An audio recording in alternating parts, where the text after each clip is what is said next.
السلام علیکم دوستو، حاضر ہے نائک محفوظ آپ کے اپنے پسندیدہ چینل آرمی فلم۔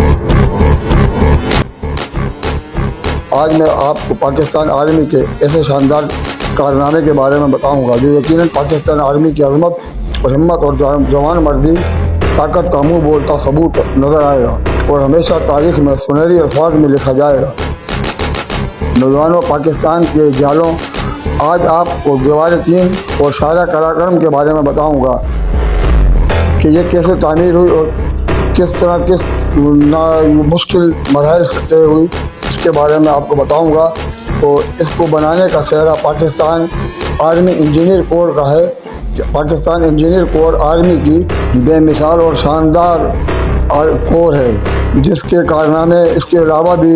بے شمار ہیں، لیکن میں آج آپ کو دیوار چین اور شاہراہ قراقرم کے بارے میں بتاؤں گا کہ پاکستان انجینئر کور نے اپنے جان کے نذرانے پیش کر کے اس کو شاہراہ قراقرم اور دیوار چین کی تعمیر میں کیسا حصہ لیا۔ دیوار چین، جس کو پاکستان اور چین کی آرمی اور انجینئر نے مل کر تعمیر کیا ہے، اور دیوار چین کے ساتھ ساتھ شاہراہ قراقرم جس کے دوسری طرف پہاڑی سلسلہ ہے جس کو شاہراہ قراقرم کہتے ہیں، اس کے ساتھ ساتھ جو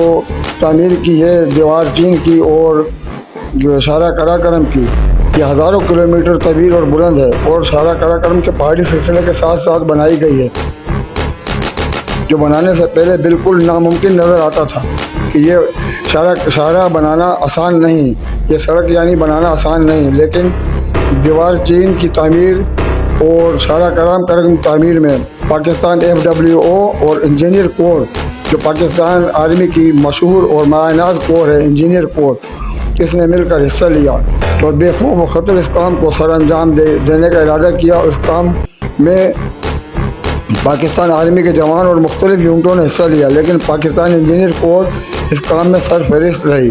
اور انجینئر کور کے جوانوں نے اپنی جان کے نذرانے دے کر اس مشکل ناممکن کام کو نہ صرف پایہ تکمیل تک پہنچایا بلکہ شاہراہ قراقرم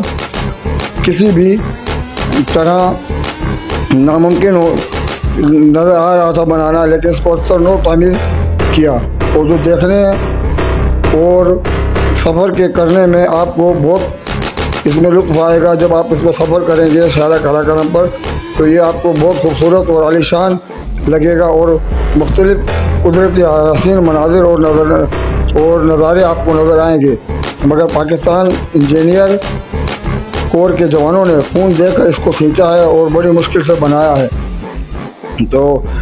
علامہ صاحب نے اس کے بارے میں کیا خوب فرمایا ہے جو آپ کو میں ضرور بتاؤں گا، مجبور ہو گیا ہوں یہ لفظ کہنے پہ، یہ شاعر کہنے پہ۔ جب تک نہ جلیں دیپ شہیدوں کے لہو سے، جب تک نہ جلیں دیپ شہیدوں کے لہو سے، کہتے ہیں جنت میں چراغاں نہیں ہوتا۔ تو دوستو، امید ہے آپ کو میری یہ شاہراہ قراقرم دیوار چین کے بارے میں ویڈیو پسند آئے گی، تو ضرور لائک کیجیے، سبسکرائب کیجیے۔ پھر ملیں گے اگلے ویڈیو میں۔ اللہ حافظ۔ پاکستان آرمی زندہ باد۔